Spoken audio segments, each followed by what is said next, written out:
Welcome. You're listening or watching to Whistlekick Martial Arts Radio.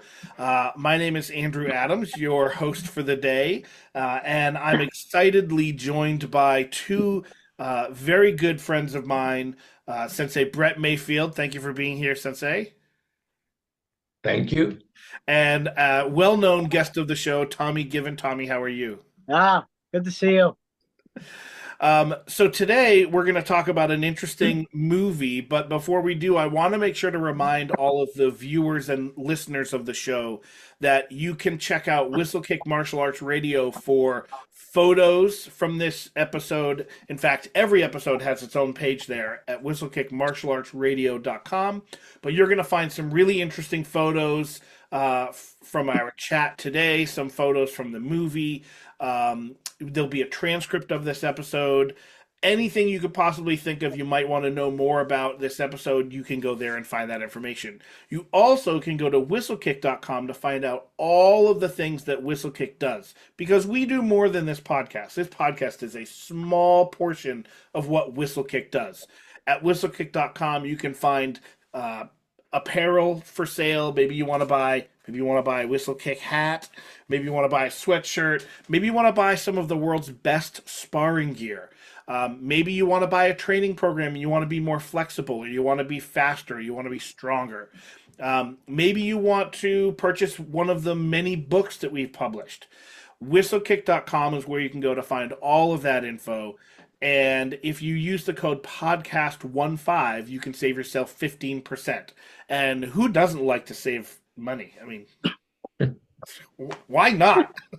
You also can find out all the information on all of the events that we run, whether that be the number of free training days that we run throughout the entire country, or All In Weekend, which is a residential program weekend seminar that we run in central Vermont, or Martial Summit, the 4-day event we hold here in Keene. So without further ado, thank you again, guys, both for being here. We are here to discuss a movie that came out in, I want to quiz you guys now. Do you know what year it came out? 72, I believe. Yeah, Born Losers came out in 72, and then the Billy Jack came out after that. That's right.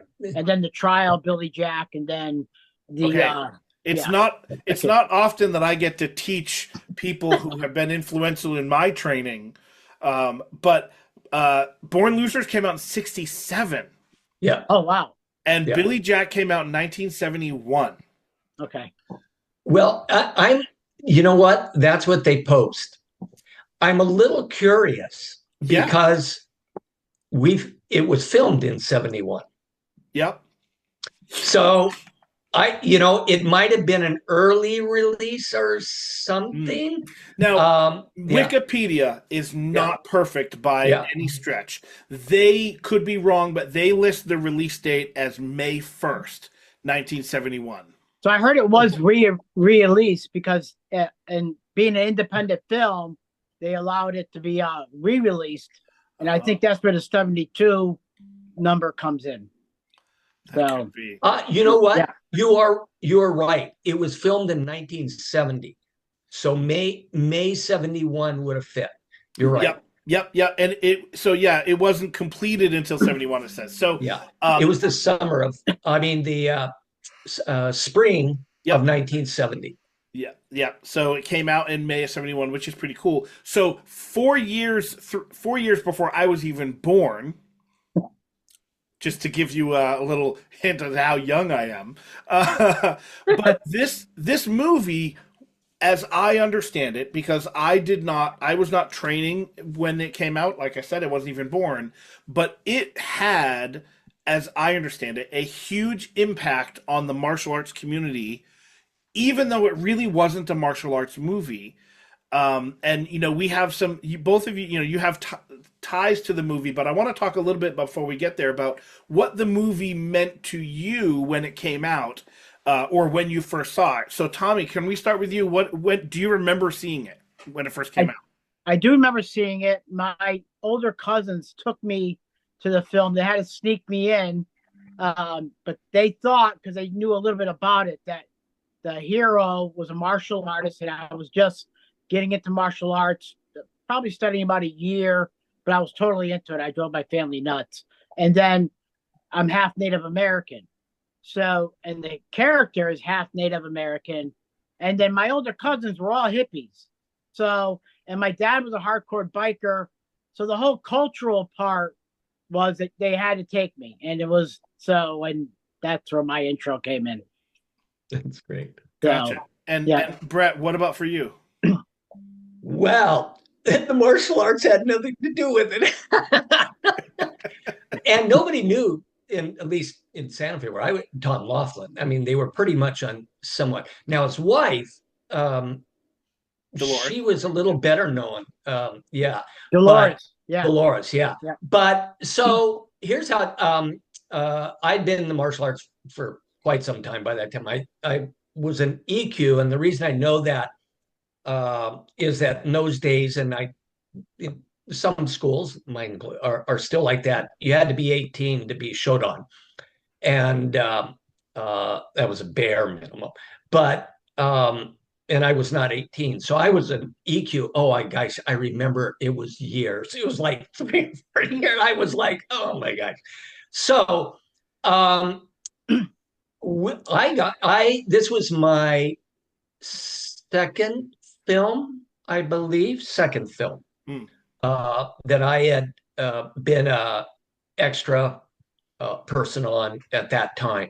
And my family had actually was in the movie business. So, but it was the reason I got involved is I was a member of the Key Club, which is a junior Kiwanis organization. And they came to Santa Fe High and asked, well, I don't know why the Key Club was chosen, but they asked the Key Club to come and be part of the school kids. Yep. And so that was a neat thing. And to be honest, the biggest thing for us, we were getting out of school. I mean, and really, we had a somewhat of an idea of the movie, but I didn't know. And so Bong So-han actually came to the dojo, I think a few nights on and off for the few weeks they were in the general area, because they were using a 2 or 3 areas close to Santa Fe as well as a couple other areas, both north and south of Santa Fe. So, and he talked, he said he was there filming, but that's not unusual for Santa Fe, even back in those days. And really nice guy, but we didn't really know. We knew sort of what the Native American, the school, the what you'd call what kind of the alternative school, which is freedom what school. It was. Yeah, sort of free open school in those days. Yep. And that was just like you said, your hippie. That was just coming in. So that's what we mainly knew. And then at the time, my girlfriend, or just being right, her sister, Lisa Gilkison, she goes by Eliza, I think professionally, was also in the movie as she was a singer.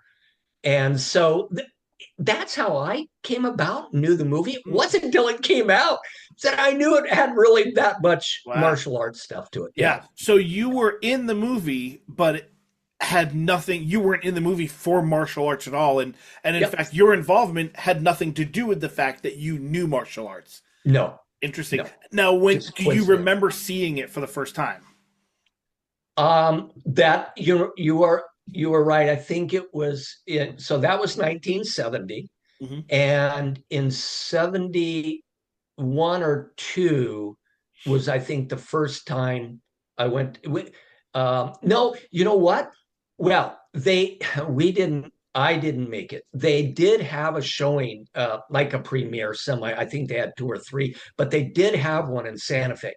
And I didn't make that showing. I can't remember why, but I didn't make it. So it was, like I said, probably maybe 71, maybe. Mm-hmm. I remember seeing it in the movie. And it was a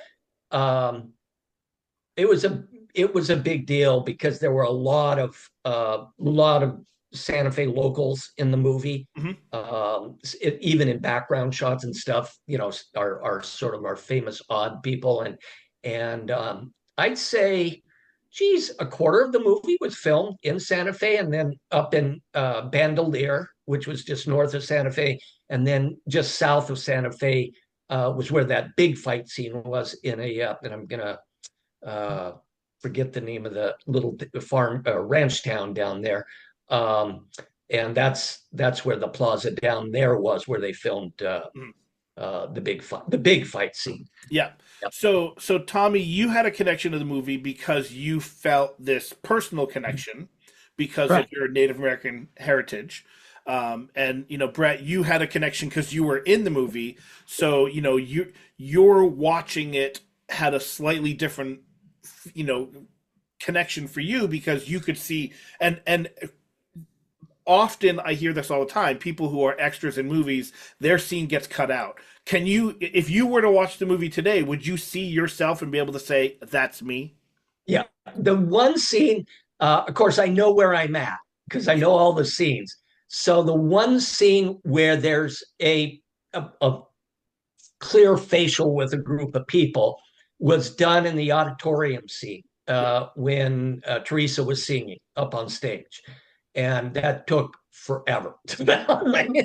But that scene, I'm hard to recognize with full hair and and big side, but you can sort of, if you look through the 70s the 70s stuff, you can see it. That's the scene I've actually can see myself in. And I was thinking, I was in three other different locations, but they were crowd scenes, and I know where I was, but other people wouldn't. So that was what the movie was to you guys.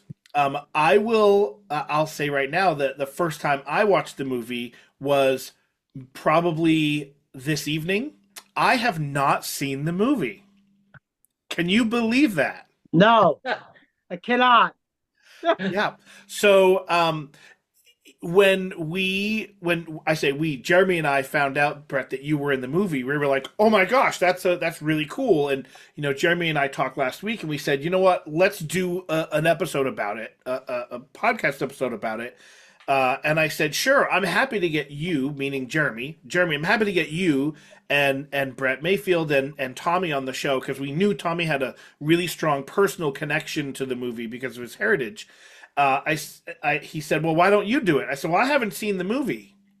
And he said, that makes you the best person to do it because you don't know the movie and what it's about and what it meant to people. So maybe I'll record a reaction afterwards and I'll clip it at the end of the episode. But I've heard that the movie was influential for a lot of people because it was the first time and I'm putting this in air quotes for the people listening, a white person was doing martial arts on screen. I put it in air quotes because he was half Native American as well, right? But that was at the time in 1971, that was a big deal. Tommy, do you have any not inkling? That's not the right word, but it meant something to you because of your heritage. But were there others around you as well that felt the same way, and was it as impactful for them? So my martial art friends liked it a lot because the closest we had before that was Elvis doing a little move like in Rostabout or other movies that came out in the 60s. Robert Conrad on TV and Wild Wild West, once in a while, you would see a flash of it, but it wasn't those movies. It wasn't centered around this guy's a fighter, right? So it was, in that sense, it was very strong for me. Being Native American, I got I was waist deep into it pretty quickly. I mean, there was a couple of rough scenes as a young boy to kind of stomach through. I don't know if that will come up later or not. You haven't seen the movie yet? You'll get what I'm saying. Mm-hmm. But other than that, it was really well. My family that was not martial artists, but were Native American or hippies went, and they had different impact.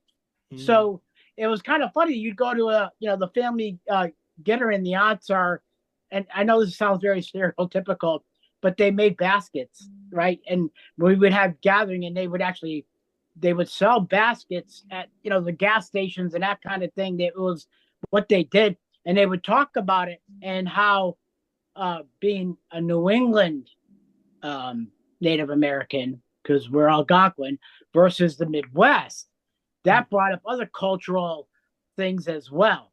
We don't have a snake dance.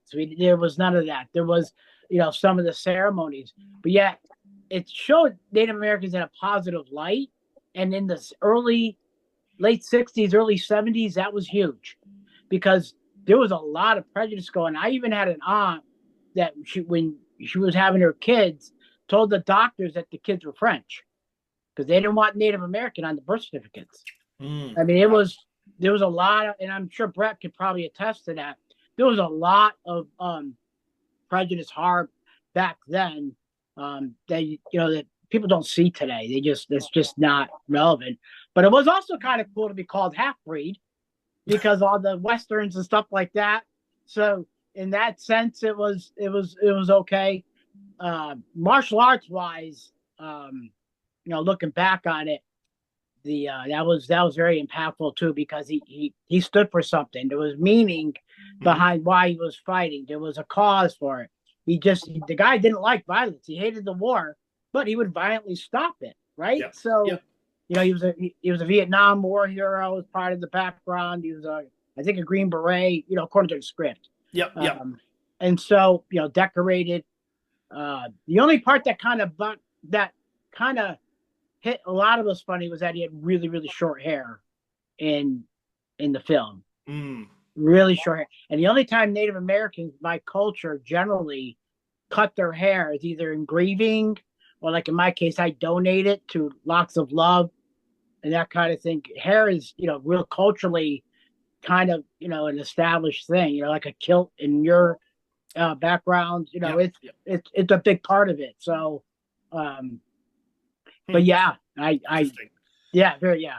Now, well, go ahead, Brett, please. No, Tommy, please finish. No, I'm finished. I just, I'm getting a little emotional because looking back on it now, I have no idea what my aunts went through. I couldn't even imagine what it was. I mean, as a little kid, it didn't bother us. And again, that was when the turn started where it was cool to be Indian. I get teased about that.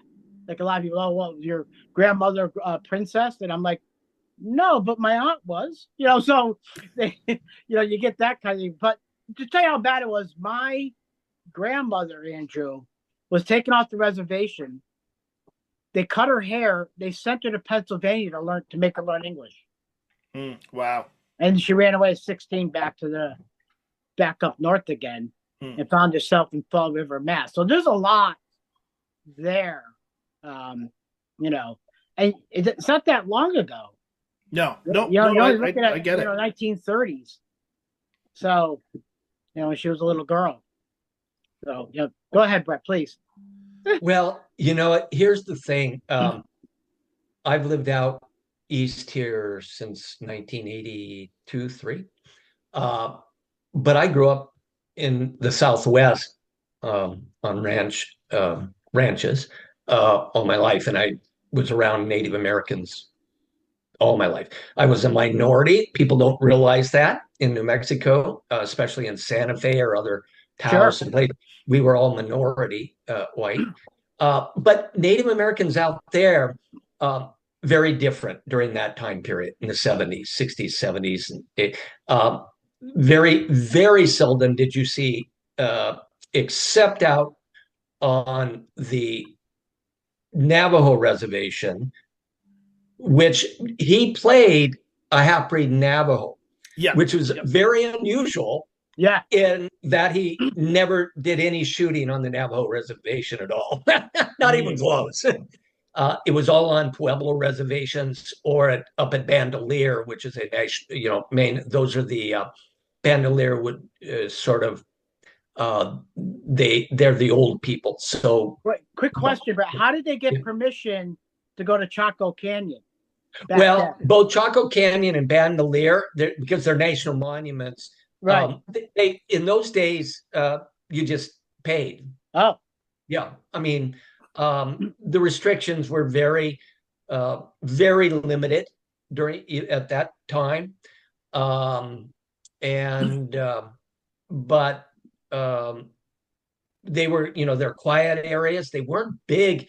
Bandolier a little more in Chaco, but they weren't huge tourist spots, meaning, you could go out there and they're still maybe, not right. Yeah, there aren't a lot of people, but it's really funny. There were in those school scenes, there were Native Americans, and you wouldn't have been able to tell the Native Americans from the Hispanics in any of those scenes. None of the scenes. No Native American. The only people that had long hair in those times were the hippies out there. Native Americans did not have long hair. Now, there were some, like I said, on the reservation, the older people, but a lot of them, remember the generation before this, they'd come back from World War II, and a lot of those people served in the military, and they were used to, like Billy Jack, they were used to keeping their hair short after that. Yeah, that makes sense. So a lot of those things went away. And it's very funny that even though people were polite, many of the tribes the tribes, I guess we could use out there, they weren't best friends by any means. No, Navajos and Pueblos, they would do business, but they were not what you'd call, like today, a much more organized, group together. In those days, most of they were very independent, and because they had been fighting each other for generations. That's the thing too. This comes up, for example, like Thanksgiving. The Algonquin tribe was part of the tribes that helped the Pilgrims out. But people don't realize that when you watch a lot of the older movies, the Iroquois was the Algonquins' arch enemy, and that's why the Iroquois helped the British. So even during the Revolutionary War and the French and Indian Wars and things like that, the Indians were too busy fighting each other to even, so that's pretty big. But I will say, growing up in Santa Fe and Arizona and place, is that the prejudice was extremely low at that time. It's too bad that times have changed, but I think during that 60s, 70 time period, and probably a little bit because of the Vietnam War and all those things going on, people were much more caring about each other than they were who they, their backgrounds. But Interesting. Switching gears a little bit, one of the things I found interesting was Tom Laughlin had never studied martial arts until 6 months before the movie. He and his wife, Dolores, who they were the two main, characters in the movie. Like, they wrote the movie, they directed the movie together, they produced the movie. It was, created as an independent film. They basically made it themselves. And I found it really interesting that he would make a character that, involved martial arts as much as he did when he wasn't a martial artist himself. And I found that really, really interesting. I'm assuming, he was calling on, memories or things that he had from his own past experience. I didn't see, was he, involved in, was he in the military as an actual Green Beret? I know his character in the movie was, but I didn't find that he was himself. No. I don't know. No, I don't believe there was a military record. Yeah. There could have been, but the reason why the martial arts came up was that if you listen to the movie, he learned that in the Army. So I knew that in the movie that's where he got it. Right. So it wasn't but he wrote a martial arts movie. It was his thought pattern, and I actually was able to when I actually finally met the guy. he came out and said they didn't really in that one, such because there's no martial arts in Born Losers, right? It was just that he was a war hero, but a war hero should be able to fight, and that's how that progressed. Interesting. So, and then when they brought in the martial artists, be it Vietnam, that's where they get the Asian connection there. Yeah, I do know that Bong So-han, and later so I'd met Bong So-han, and then it was at, I'm trying to think of where it was, maybe Arizona, California, I don't remember. And I reintroduced myself to him, and then over the years, we became chit-chatty, and it was sad towards the end. We were a little more, we would exchange. Actually, email had come out by that time and stuff, all that. But he always was very. I don't know if it's just he was a really nice person, very good martial artist. But he always said that Tom Laughlin was a really good student. He did. I heard him say it both in general public and even when I just would be talking to him that he put a lot of time into doing. And again, they were only the really big close-ups that he was having to do. Right. So for those that don't know, so Bong So-han was the fight choreographer for the movie, and also was Tom Laughlin's stunt double for the few scenes that he needed to. But that's really cool. And if you are watching the episode on YouTube, you will have seen that I had put in a picture. So Brett, you sent me a picture of you and Bong So-han. So I spliced it in so everybody got to see that picture. But if you're only listening, you missed out. Yeah, I think that picture, and I think I wrote that one. I mean, that I'd already seen him since the movie before then. But I think that was in Miami, Florida. I think either that or it was in Houston, Texas, or Miami, and I can't remember which one, but one of those two spots. So is it true that that famous crescent kick, that's not Tom Laughlin, that's Bong So? That's Bong So-han. Yeah, okay. Makes sense now. Yeah. So and after the movie, so the movie came out in 1971, titled just Billy Jack. In my head, I thought it was The Legend of Billy Jack, but it wasn't. It was just the movie was just Billy Jack. But it spurred a couple of sequels. Did either of you see the sequels? Yeah, so I own all 4 movies, right, and seen them multiple times. Billy Jack is probably memorized, and you know how like some of my background, I actually got to do a show where Coven, who sang the song One Tin Soldier, was the actual act. So they were older and way past, it was like, one of the oldie shows that they put on. But it was kind of cool that that movie, being an independent film, really affected a lot of genres. It affected music. It affected, the culturals, martial arts. Well, how movies are marketed was changed because of the way Tom Laughlin marketed the movie. Yeah.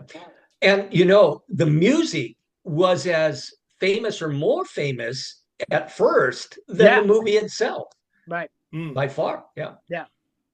So, yeah, One Tin Soldier was a huge hit, right? Yeah. Even Cher did a remake of it, for her show, the Sonny and Cher show.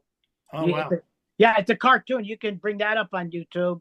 It's that Cher singing that song, and it's a cartoon that comes out, and I mean it was big. Interesting.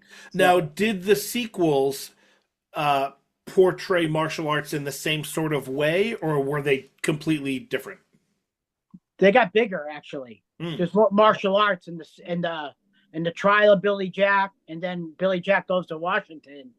And Billy Jack Goes to Washington, actually, Dolores and his daughter are in a fight scene together, taking on some, hoodlums kind of thing. Oh, wow. Yeah, and it's kind of funny because they all take their shoes off. It's kind of hysterical, but it is what it is, right? So, yeah, so they actually got more and more involved from my perspective. Yeah, and Brett, did you see the sequels as well?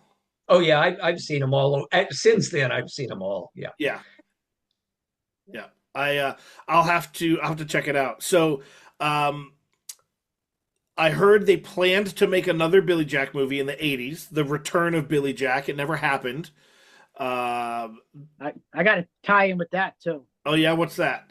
So when they were doing that, Keanu Reeves came up as an idea to one that could play it, and my friend Rick Meyer and some other people that kind of knew, they all told you need a martial artist. You got to have a guy that could pull it off, and I was suggested as a body double for that. So I got to meet them, but the movie never materialized at all.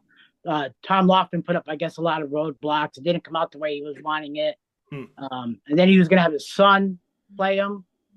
So I don't know. That's Hollywood, so I don't. Interesting. Yeah, it is interesting though. But you're right. It never did materialize. So. Brett, is there anything you wanna close out with here? Well, I just just talking about the martial art, and again, that's not it's not the big part for either of us per se. Yeah. But I think the big thing is one, the cameras did a really great job in those shots, considering what they had in those days, and two, the skill level of some of those techniques was for its day really good. I mean, Yes. really, if you look at the Kung Fu TV show and stuff like that, some are great and some are not so good, Yeah.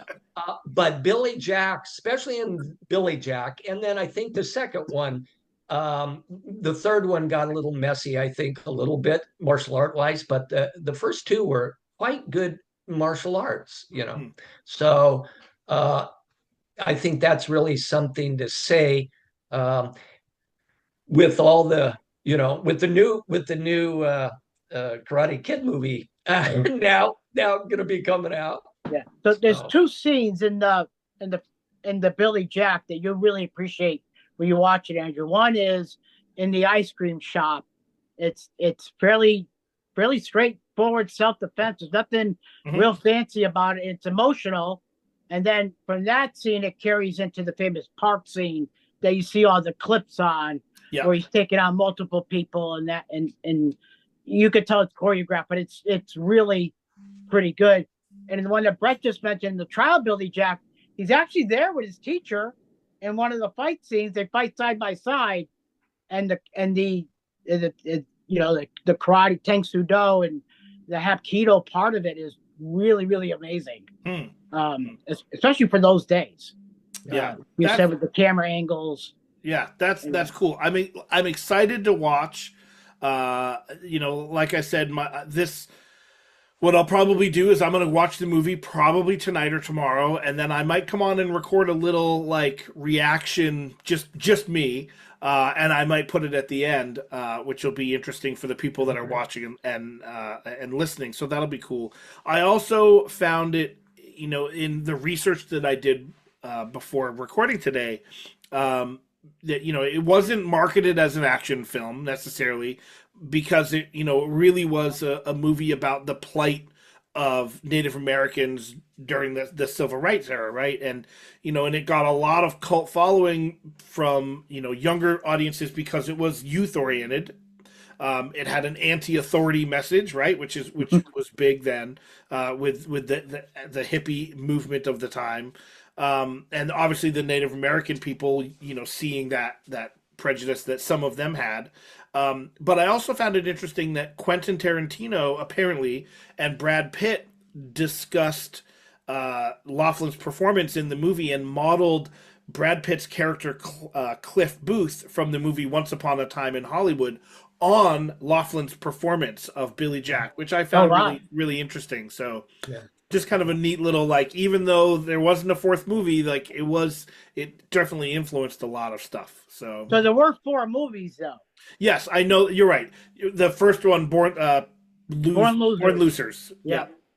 So that's right, but there was never a return of Billy Jack. Yep. Kind of thing where he's an old man that has a young student, or yeah, nothing like that. So well, thank you guys so much for being here. I really appreciate it. Anything else you want to close with before we wrap up?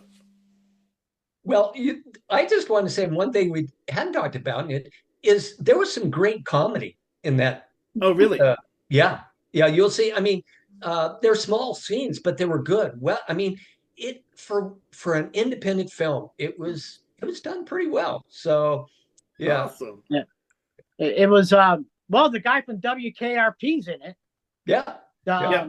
The DJ and Howard so, Hessman, I think. Yeah, Yeah. and he was they did a comedy skit out on the plaza in Santa Fe, one of the scenes I was in. But it was good. They had good timing, and even in the courthouse scene, there's some good time. Or the not courthouse, but it was in the courthouse, but in the city council meeting. Yeah. So yeah, it was a well done movie for a small independent that went on to make history. Wow. That's awesome. I'm looking forward to it. I want to thank you both so much for being here. I really appreciate it.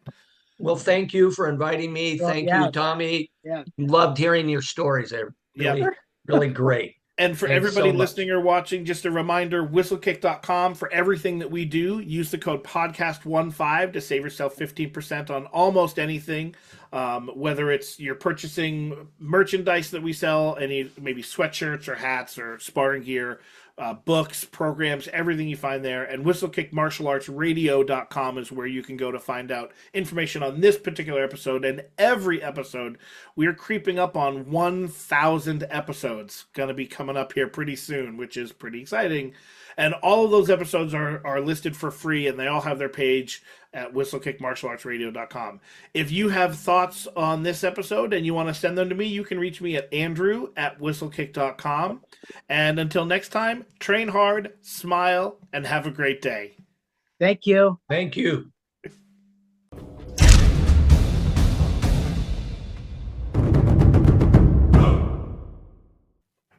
Hey, everybody.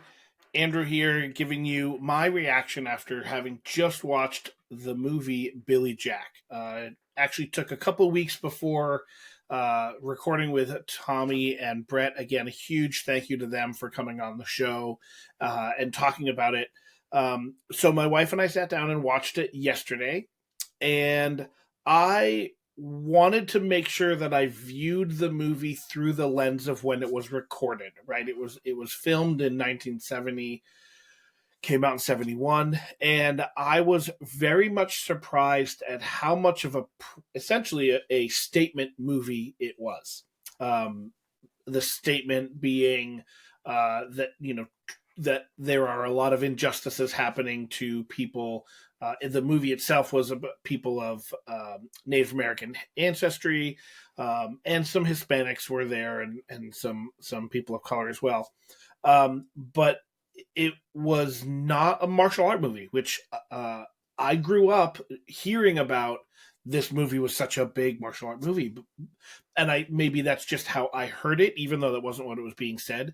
It was influential in terms of it was the first time a non-Asian person was doing martial arts in a movie, and so it seemed to maybe accessible.